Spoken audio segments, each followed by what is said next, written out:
I'd like to invite Lindsey to come to share a few words.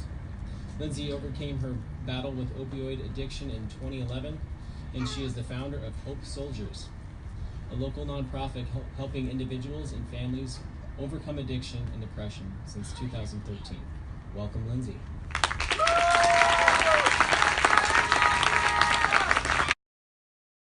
Just kind of sets the tone.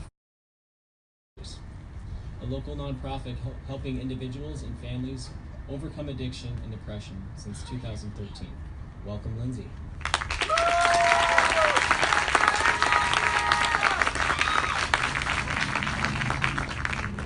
Thank you, Jarrett. Oh my God. Okay. So, thank you for having me, you guys, and thank you to everybody who's here. It's weird because last year it was so windy and freezing cold, and so I'm super glad that it's like kind of mild out and people are still wearing t-shirts and stuff. Like, I don't know, it just kind of sets the tone for us all coming together, and I think that's really important to recognize. So, like Jarrett said, my name is Lindsey, and I am the founder of Hope Soldiers, but I'm also a community member, and I have 8 years of freedom from addiction.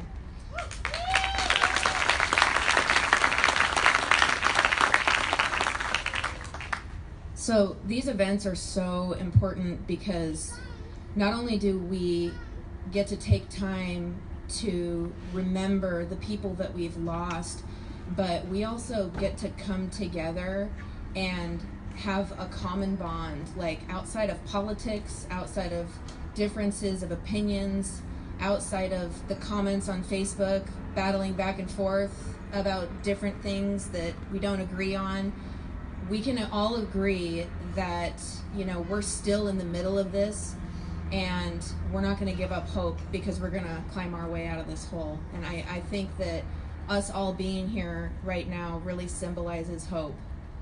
So that's what I'm here to talk about, is hope. I think people see the word hope and they're instantly like, I love hope. It means something to people. You can feel it in your soul. Like, that's why I put it on our hoodies and our shirts and our beanies and all those, because we want to trigger that good feeling inside you when you see the word hope. And do you ever think about like what hope means to you? Do you ever think about how much of an impact hope really has? I mean, there's been an onslaught of wreckage caused by this crisis, and this community has been affected deeply. We've been living in dark and fallen times, and we need hope. It's what keeps us going. It's what brings us together. It's the idea that things can get better. And people in this community are putting hope into action because we believe that things can get better together. With every effort from community members and community leaders, we are making progress. Things are getting better. I know this because I've been on the front lines for years, 6 years, plus the 2 that I started in early recovery, praying for the things that are happening right now. One by one, those who are addicted are getting the help that they need, and overdose rates are actually down nationally. And this is because of naloxone. It is a life-saving opioid overdose reversal, and without it, I don't think that we would even be seeing any kind of forward progress at all in that department. And I don't know if anybody knows this, but SAMHSA actually just came out with another number that people who have reported that they have had a substance use disorder in the past now report that 66% of people are in sustained recovery. That's huge. I mean, that's a lot. Like, I remember when I went to treatment almost 9 years ago, they told me that like maybe a fifth of the people that I went to treatment with would make it. And that was true for a long time. But now 66% have made it based on those statistics and that data. Those who are high risk and those who are incarcerated are getting opportunities for treatment now. People are recovering.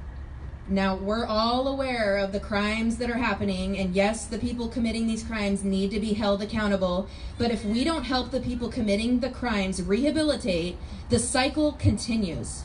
How can sick people truly be accountable and ultimately change unless they get better? I recognize that we're still behind in a lot of ways, but unless we're willing to go backwards, we can't arrest our way out, and we can't just let people die. And our sheriff gets this.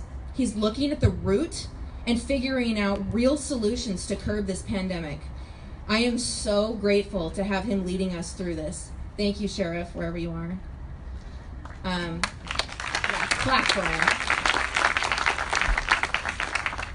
We need to keep helping people find recovery and focusing on digging our way out of this together.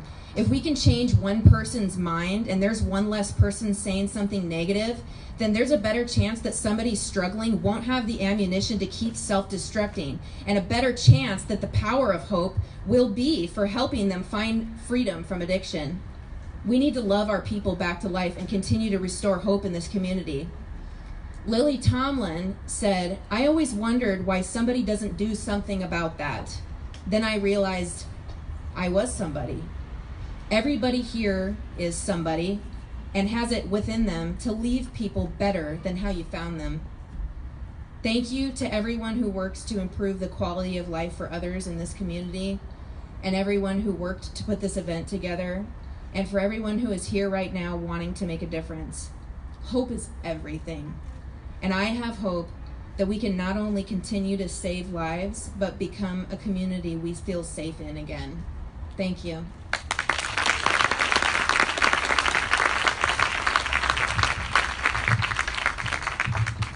Thank you, Lindsey. I would now like to introduce Gretchen Zahari.